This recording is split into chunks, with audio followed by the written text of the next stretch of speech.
What's up, everybody? Welcome back to Twisted Life of TV. I am Poetry. You are here for another recap and review. This time we're doing House of the Dragon, Season 3, Episode 4, Tumbleton. Sorry I'm a day late, dollar short, but I had some stuff going on in my life. Actually, you know what? I'm not sorry. I'm sorry. I'm not sorry. I'm sorry for... Look, I'm not sorry for the reason that I wasn't here, but I am sorry for not being here on time because I wanted to have these videos out to y'all every Monday night. But anywho, child, I am here. Let's get into this recap and review. If you're new to the channel, go ahead and subscribe. Make sure you comment down in the comment section. We like to have an interaction going on. And if this is your first time hyping up a video, you can hype up 3 YouTubers in 1 week. Hype me up, hype me up. Okay, hype me up, hype me up. I forgot how to do that dance. Anywho, child, Lord Ormund. Him and his men have taken over a small city called Tumbleton. They inconveniencing families by making them take in soldiers. Some of them got like 2 or 3 of these bastards in their hands. The Footleys are the ones who are supposed to be over Tumbleton. And they are telling Ormond, he bold as hell right now. I understand your men needed a place to stay. You needed a place to stay. But you have taken over our bed chambers. What the hell is that, right?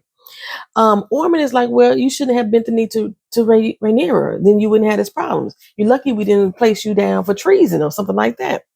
Instead, I'm just taking your damn bed. So be glad.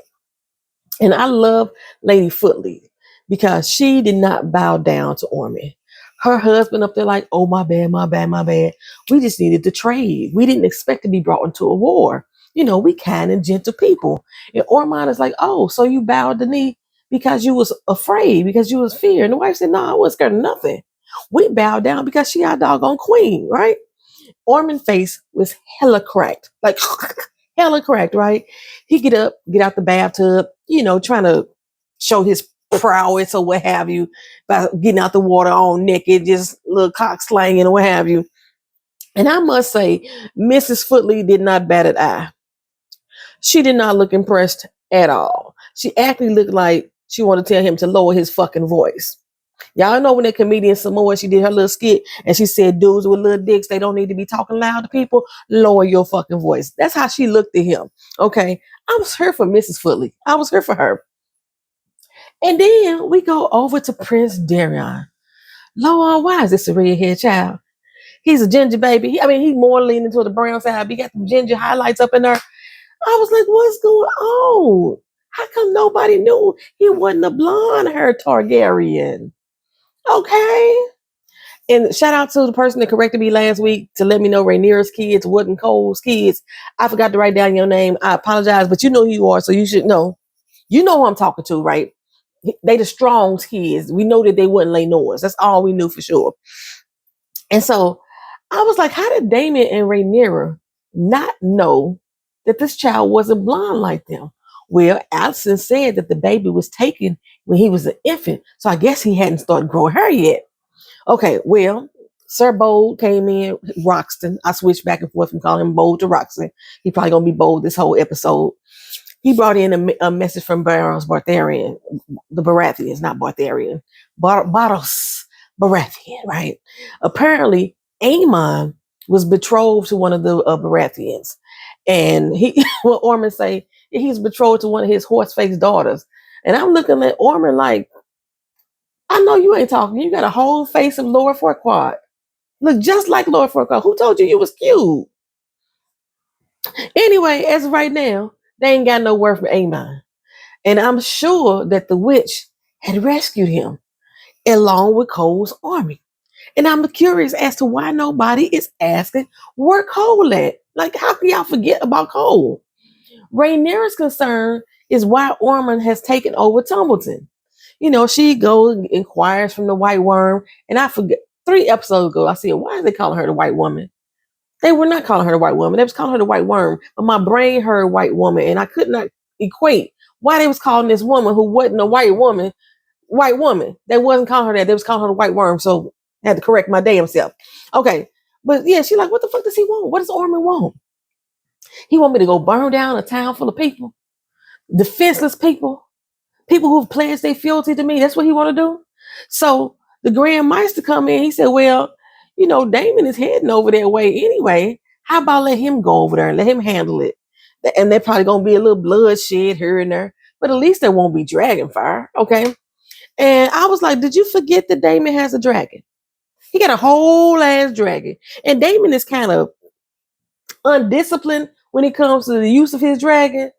But anyway, Rhaenyra liked his idea. So she decided to let him stay the Grand Maester, long as he stay loyal. And he get a seat at the council, right? I swear that man got 9 lives. He got 9 lives. He's like, bet, right? So he goes to grab the little ball, the little crystal ball that signifies that they're part of the council. And she was like, no, not so fast, buddy. We ain't doing that around here. We don't do that around these parts of town, right? Just go and sit your ass down, right? So now the Grand Maester says that Daemon and his boys, they near Tumbleton, right? That's why he wanted them to go over there. But Rhaenyra said it's going to take weeks, plural, to reach Tumbleton. Why would it be taking weeks? And they right over there. Okay, you gonna let them settle in for weeks? There's got to be a better plan. Got to be a better plan. But she said, you know what? We're going to send a dragon over there. We're going to send a dragon. We're going to make sure that Ormond does not leave by his own free will. If he get up out of there, it's going to be because I dragged him out of there. Right? Speaking of free will, the queen's hand took leave of absence freely. I'm talking about Corlys. He ain't nowhere to be seen. He was at the council meeting. She's like, where is he? Okay. Right now, what is going on in my head? Oh, I had a curl. It was traipsing down, boys. Made me feel like something was crawling on my head. Right now, the White Worm wants her to go ahead and name a master of coin. Y'all know they short on money because they can't figure out who took the money and where they put it at. So she figured if they name somebody, when the people start finding out that the kingdom ain't got no doggone money, they have somebody to blame. So they want to look at the dude Manderly. Remember, Manderly was the one who was at the feast and was like proud of how Rhaenyra handled feeding them the rats and everything. Chucking it up. Yeah, him. That's who they want to name over the coin. So she tell them, go ahead and vet him out, and we most likely gonna bring him in. So, I figured, what's that? What is that? Oh, Rhaenyra. So she goes into Alicent. She always got to go in there and ask Alicent questions because Rhaenyra don't know how to be a fucking queen. She go in there and ask Alicent, what's the tea on Ormond? She want her to spill all the beans about her relatives, right? She's like, fuck, I don't know him. I didn't grow up around him. I just heard things about him, right?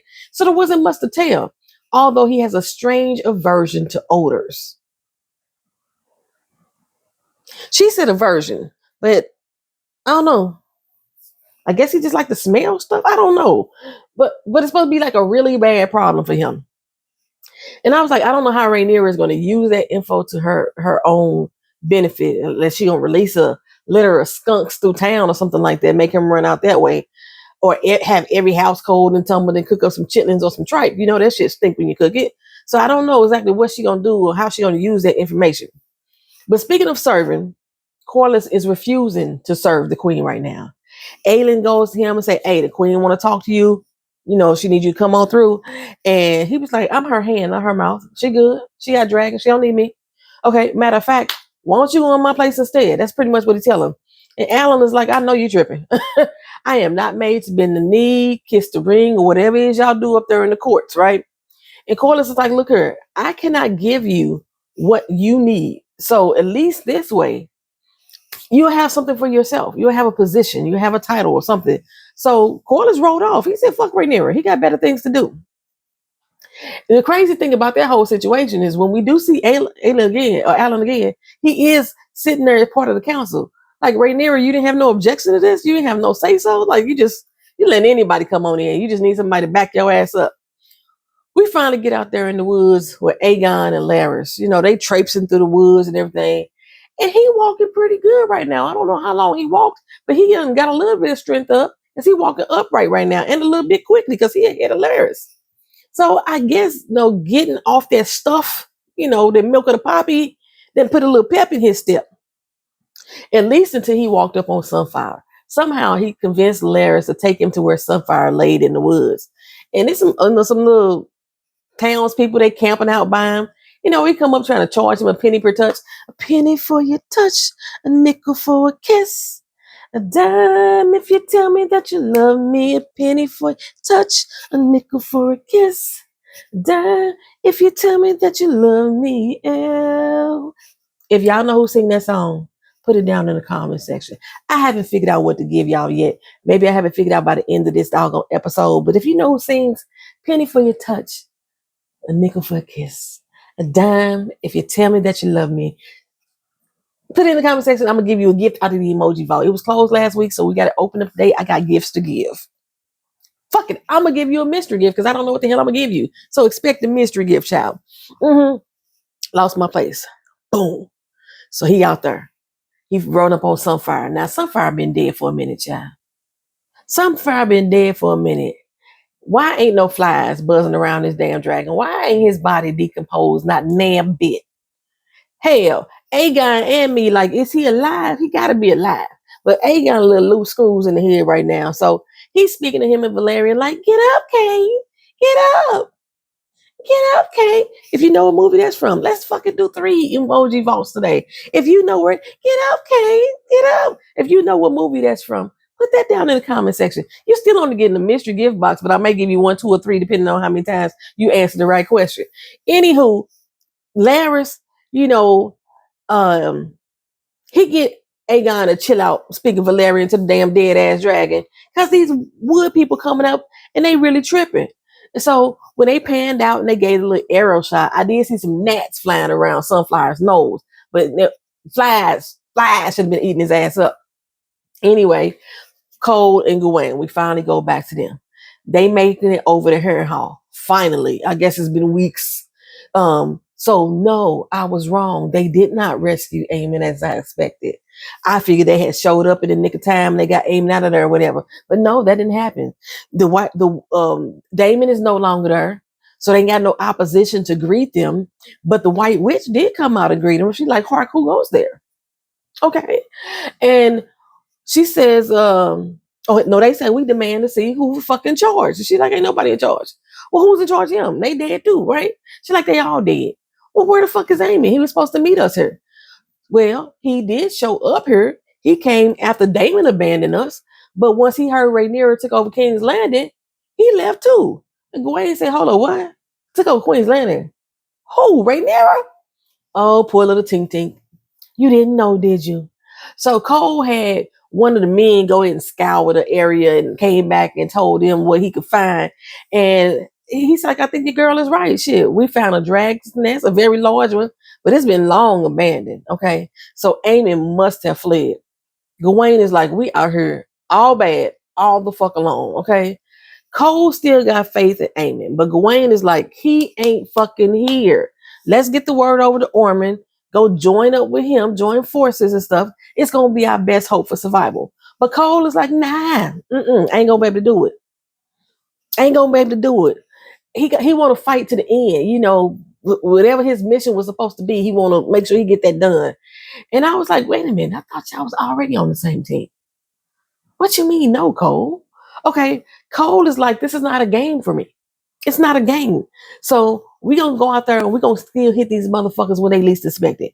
Everybody's expecting Ormond to show up and hit big. But us, we going to be like ninjas up in this bitch, right? We going to sneak in the middle of the night and he strike at their ass like a scorpion striking an ox, right in the middle of the dark and shit. Nobody going to be none the wiser. So their plan is we going to take out the rivermen, but a little bit at a time, you know. Gawain is like, all we doing is putting a Band-Aid on a bullet wound. We ain't gonna do nothing but slow their ass down. We still gonna fucking die. And Cole is like, well, at least we die with honor. At least we die with honor. And I don't get why joining forces with Ormond would not have been an honorable thing to do, but go off, Cole. Go off. Well, Alan comes in and tells Rhaenyra that Corlys ain't coming. You know, he went after the Triarchy. And she like, he could have sent some men to go do that. I need him here. Help me restore this kingdom. And I'm like, you asking him for something and you couldn't give him the gift of giving his son his fucking names? Fuck you, girl. Shit, I'm with Corlys. Bye. Okay. Alan tell her, look here, you know you hurt his pride. And when a man's pride is hurt, he need to strike back or something like punching on a punching bag. So give him that. Let him go fight the Triarchy. Rhaenyra didn't say nothing. She didn't protest. She didn't do nothing. She can't fucking think for herself. So, at first I wasn't sure where the hell that Aegon and Larys ended up, but that was Rook's Rest. They had to pay to stay up in that joint, though, right? I probably said this before.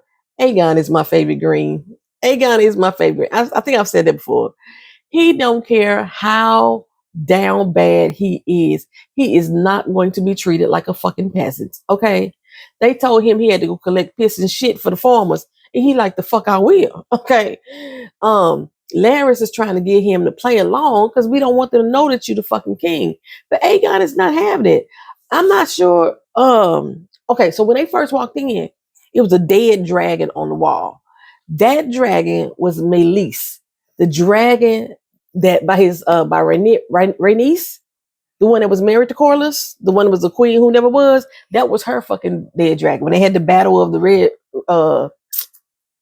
Rook's Rest, that's where her dragon died at. So that motherfucker ain't decomposing either. Ain't no flies around him either. These townspeople could have cut them up some damn dragon and had meat forever, meat for days, right? And this fucking dragon just laying there on the broke ass wall. Anyway, we go back to Tumbleton, who I keep mixing up with Rook's Rest. We go back to Tumbleton, and one of the houses that the soldier was put in, I could have sworn it was Hugh's wife. I'm trying to remember when Hugh decided to go off the war, go off the Targaryens or what have you. Why does it feel like something is crawling on me? I think my hair on my legs growing. Was that Hugh's wife? Y'all let me know if it was Hugh's wife. Anyway, that's where he had put like 3 of the soldiers at, right? I already knew that little fucking creep ass soldier was looking at Shorty all kind of wrong when he came into the house. Her name is Kat. That's what I'm thinking. That's Hugh's wife. So anyway, Kat comes in the house. She bearing gifts or what have you. I'm not sure what the fuck she brought. But Garrick, he's the little creepy ass soldier.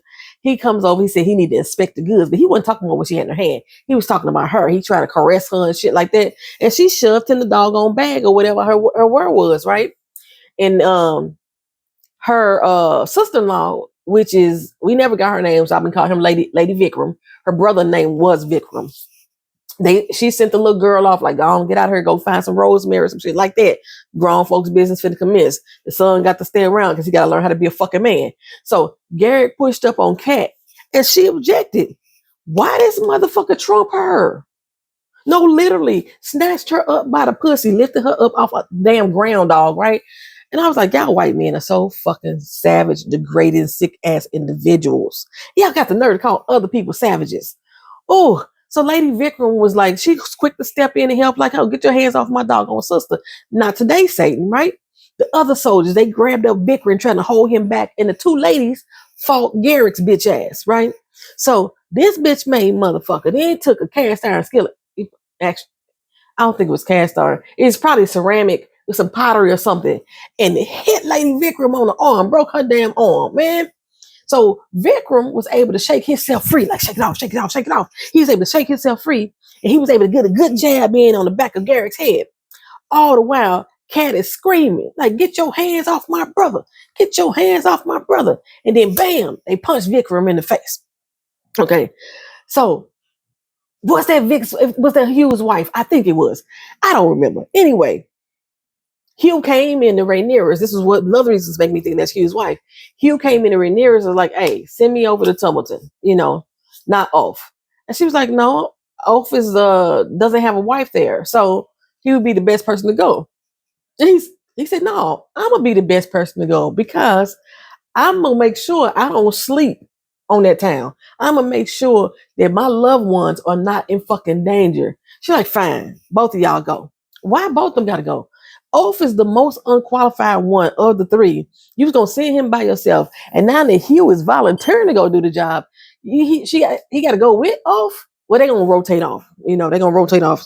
Somebody just sent me a message. Okay, anyway, so Ulf goes back and returns to town and gets wind that loyalists to the high towers are amongst the people. Right? They writing on the walls and shit. Give us free. He steps into the bar and everybody's like, oh. It offers like, sometimes you wanna go where everybody knows your name. Doom, doom, doom, doom. And they're always glad you came.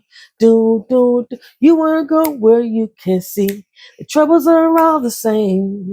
You wanna go where everybody knows your name. Do, do, do, do, do, do. If y'all know what TV show that's from, put that down in the comment section. You may get some gift mystery boxes. I'm going to give y'all some burr. I said it like I do back home. Give y'all some burr from St. Louis.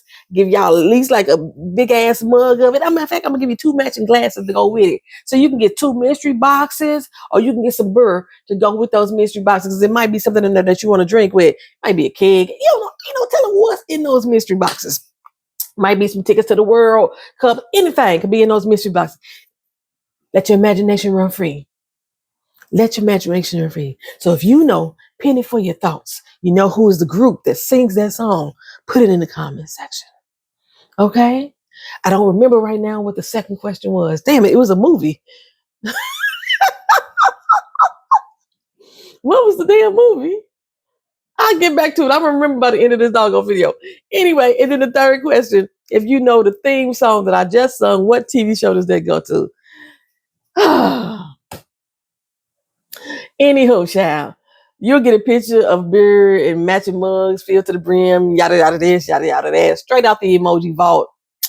Anyway, Off was greeted by 2 of his homeboys, Mudja and Clay. And Mudja was like, "Hey, can you get your boy a drink or 2?" Off was like, "For everybody?"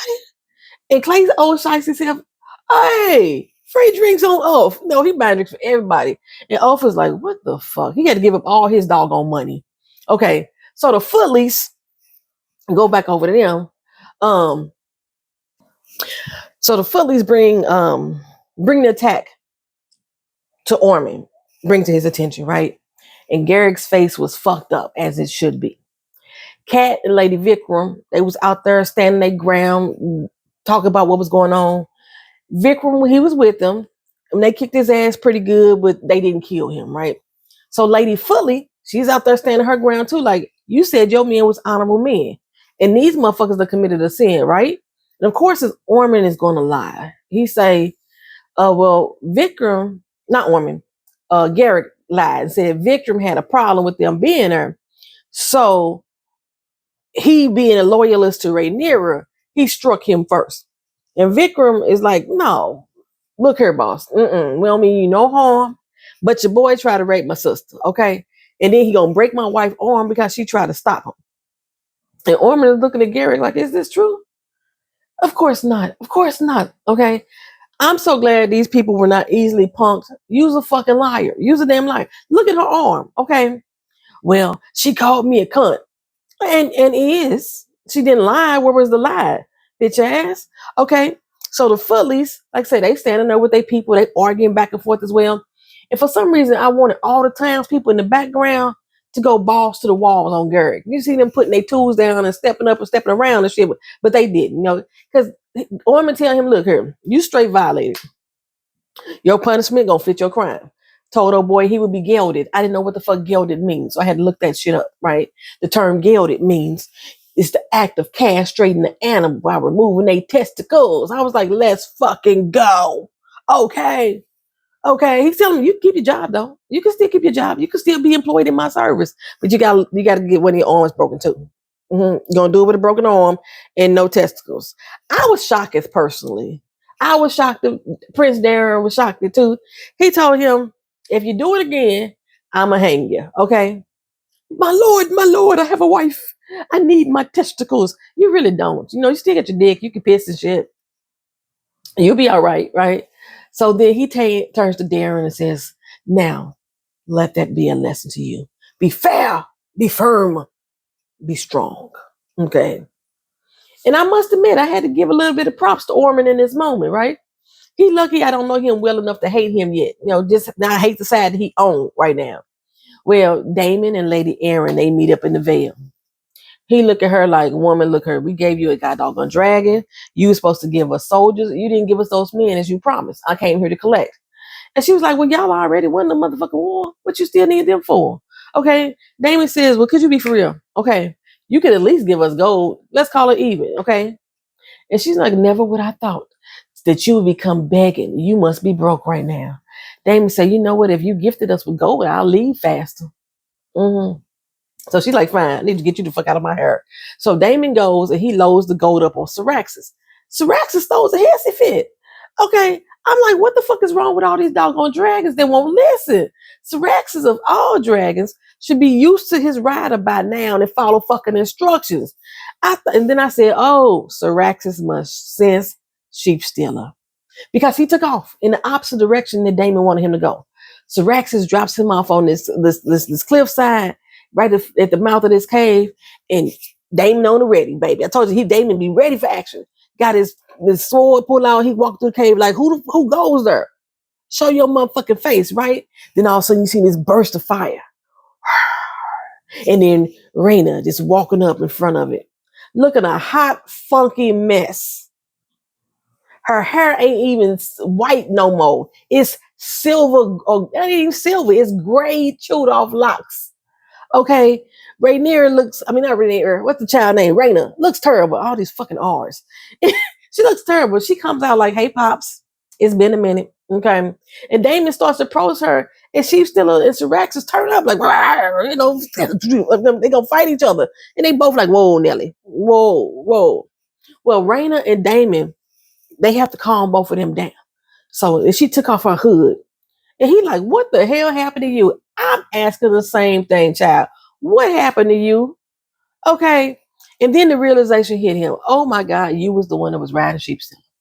Rhaenyra is looking for your ass, girl. Lady Aaron even know that you fucking here. He said, you did you? You didn't, right? And she's like, I didn't mean to. I didn't mean to. I can't stand that girl's fucking face.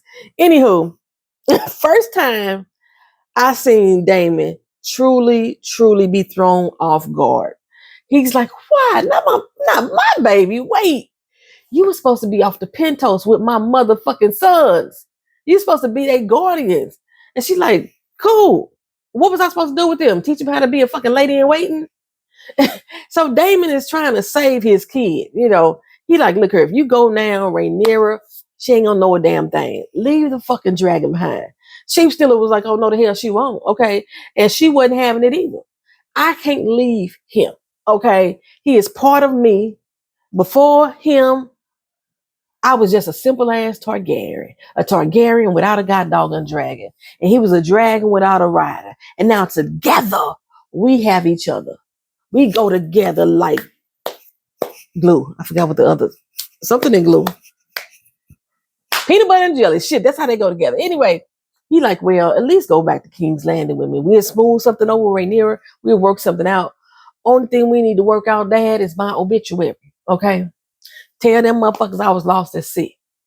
Daemon say, didn't you hear me? She will hunt you. Matter of fact, she is hunting you down right now.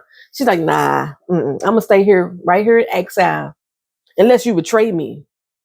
Okay, he's like, not telling Rhaenyra is betraying the queen. She said, I have never, father, asked you for a damn thing. Never. Not even your funky ass blood. So you can at least give me this one damn thing I asked for. To be left the fuck alone. She hopped on sheep stealer and took the fuck off, right? But there was this poor farmer below. I said, oh, he about to meet his death because he saw it all. He about to meet his death. So Ormund, baby Ormund, he got a temper child. Sir Bold brought him a raven from Harrenhal. And I assumed that was the message about Cole saying he ain't finna come there and join forces with him, right? And I don't know what Darren saw, but he told the wine bearer, get out. And he's like, Scoozy? Get out. Okay. Soon as he ran out, Ormond had a whole nervous breakdown, a hissy fit, a manic episode, a raging fit, all at the same damn time. Took his sword and just bashed it on that cherry oak wood table. That's a good ass goddamn wood. Shit, I love my wood table. And he looked like, you know, He looked like some shit that I would do in my own head. I don't like really lash out until I'm ready to fight for real. But I don't throw fits and throw shit and bust my own house up. But in my head, I be doing it. So I understand what Ormond was going through in this moment. After he did all that rah, he stopped, took a deep breath, composed himself, wiped that single bang. You know how they had the one I just had fall down? Wipe that single bang from his forehead.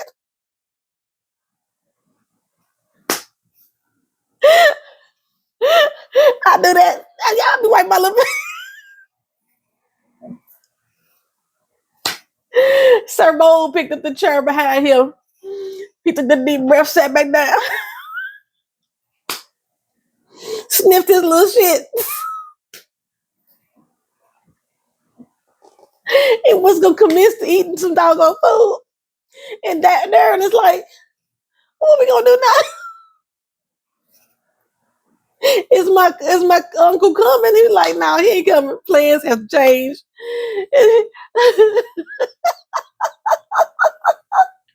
I think I might like Ormond, look crazy ass right now.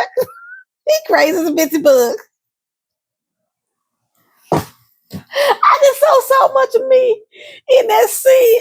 Let me tell y'all, I was having a bad fucking day at work yesterday. These some of the motherfucking bitches ain't paid me correctly all fucking year. Oh, so last week I just got paid for a check that I should have got back in June. And then the check that I was supposed to get paid on Friday, them bitches shorted me by $1,300 motherfucking dollars. So I've been pissed as hell about that shit. And then when I got to work to find out if my boss, who actually had shorted me as well, because I get paid for my little 1 hour going to my job, he shorted me like 6 hours. That wasn't bad as much, but they still shorted me. He shorted me them 6 hours. He ain't corrected that yet, so I ain't got. They haven't put that adjustment in yet either. So I got shorted by my job. I got shorted by the fucking Department of Labor. Oh, child. And then I get to work. He tells me that somebody filed a motherfucking complaint on me. I don't know what the complaint is. I don't know who did the complaint. All I know is I'm no longer allowed to be in the workspace with the rest of the employees. I have to sit my black ass up in the front office. And that's it. Keep myself separated. So I'm like, I was so pissed when I got home yesterday. I had to cry from lashing out and throwing a hissy fit like Ormond just did. And my eyes were so swollen I couldn't come on camera yesterday. Hold on for a second, it's my daughter. Oh, I don't know. Reply. Sorry, can't talk right now. Boom. Okay. So I feel Ormond. I know what he was going through in that moment. You just gotta breathe. Compose yourself. That's what I did today. I woke up this morning, composed myself. And I said, let's do this fucking video. So Rhaenyra, she's still trying to learn more about Ormond. So she asked questions. She wanted to find out if Otto had been writing Ormond and what they had been talking about. But according to the Grand Maester, Ormond never wrote a single letter back. This led Rhaenyra to believe that Ormond was rogue. You know, he was rogue from the rest of the High Tower ruling, and he was doing what the fuck he wanted to do over there in Old Town. And speaking of wishes, Off came back in with a few of his own, right? Mudgel wanted a little crib, be free of taxes. Clay wanted some petty crimes he wanted forgiven. They sounded just like the crew in Armageddon. The movie Armageddon, y'all remember Bruce Willis' crew? They had some petty crimes. They didn't want to pay taxes no more. That's what Mugger and Clay sound like, right? Now, Rhaenyra is like, so wait a minute, you asking for favors for somebody else? Now, why the hell would you do that? He was like, well, they my drinking buddies, my allies and some shit like that. Now, Rhaenyra was like, you work for the crown, right? Basically, you property of the United Kingdoms of Rhaenyra. That's what you get that, don't you, right? Not only do I own you, if I lose you, I also lose a dragon. So you can't be in bars where they can stab up your belly and shit like that. Now, you gonna unstabilize the fucking realm. So you now sequestered to the kingdom. You can no longer go out to play on your own. Okay? You got to keep your ass over in the dragon pit until it's time for you to go to work. That's it. Your office looking like, okay, bet. Bet. By the way, the people can't stand your bitch ass. They call you the queen of bastards, okay? And I'm sure it's all because they're a little bit misguided, and they believe that their queen is unkind as a motherfucker, okay? And I was like, this only gonna prove them right, okay, my liege? It's only gonna prove them right. And I was like, did she take the hint or nah? No, she didn't. She half-ass took what he said. All the only thing she picked up was that people don't like her bitch ass, right? It's all she heard. So she orders for the town to be ravaged and look for signs of protest and get rid of whoever did it, right? Back at Red Rook or Rook's Rest. Forgot the damn name. Back at the Rook, shit. Aegon learned that he's supposed to be dead. Apparently, he was killed by his own brother, Aemond. So Larys thinks that's a good motherfucking thing because this way we can move in silence like real G's do, okay? Because nobody suspects them. But I'm quite sure old boy from earlier was lurking, okay? Larys thinks that he can get them out of there, but for now, they got to just hang tight, keep their ears to the ground. In the meantime, go get your ass some food, right? So, well, as soon as he found out there was no food, the dude that be lurking came around and was like, hey, we ain't got no food for us today. We're going to have to get it tomorrow. And Aegon is like, tomorrow? He lost his motherfucking cool. He rode up on a little leader whose name is Janos, okay? And he started to verbally thrash him. And Janos is like, sit down before I make you sit down. Aegon is like, do you know what the fuck you talking to? Janos pulled out his little knife, stuck it in Aegon's stomach, right? Hey, he said, look here, pipe down. Aegon said, my bad. You must misunderstood me. Let's not be hasty that. I kept thinking if Aegon ever get out of this, he gonna fuck Janos up. He made Aegon get down on bended knee. I'm down on bended knee. Ordered him to kiss his feet and call him Lord. Okay. The lurker came up. His name is Tom. He came up. He tried to stop Janos. Like, hey, you going too far, dog. He was like, bitch, I'm going to get you too. No, keep on talking, right? So I'm certain that Tom knows who Aegon is, right? But anyway, Janos put a knife to Aegon's throat, made him bend down to his foot. Baby, it was all kind of shit and flies all over that damn boot. It wasn't even the same fucking dirt that's in the ground. That's just how nasty this thing it was. I don't know how he was shitting. He sitting Indian style or something, shitting on his own boots because it was like, how you get that on her? But anyway, Rhaenyra, she had a council meeting. Daemon walked in with a little charred head, the sheep herder. And he stuck it on the table and like, hey, I come bearing gifts. Give me some charcoal and some gold, okay? Rhaenyra was like, huh? He said, oh yeah, that's the head of the one who was riding sheep stealing. And I got 10,000 golden eggs from Lady Erin, right? The worm, of course, is skeptical of anything that Daemon say, anything that Daemon do. And Rhaenyra, she's just in shock right now. Worm and Daemon started going back and forth over where the money gonna go to. I think the Grand Meister joined in. Manderly is like, hey, why ain't nobody thinking about just taxing these motherfuckers, right? And Rhaenyra is just thinking, you just dropped off the head of my son's killer in front of me. We just gonna ignore that? Everybody get the fuck out. Everybody get out. Well, everybody left except for Daemon, right? She wanted the answers about who he was, where he lived, where his mama lived, and how did he train the dragon. And Daemon said, well, he probably trained the dragon watching that doggone movie. Who knows? But I got him, and he the sheep stealer. So let's be done with it, right? And she was like, but I wanted to see him. I was like, well, hunkies in hell want ice water, but we can't get everything that we want. Shit. Sometimes we got to take what we are given. But she did say she wanted his motherfucking head. Daemon just delivered a head. It ain't the right head because the white worm was like, who head is that? Okay. Daemon says, you want to kill him? That ain't going to end your grief. Okay. In response, she chose to listen to the white worm and give the money to the small folk and say the gold cloak's going to have to do without Daemon just smooth it over with them, right? Well, the white worm was still hanging outside the door, ear hustling anyway, and she was pleased to hear that Rhaenyra chose her again over Daemon.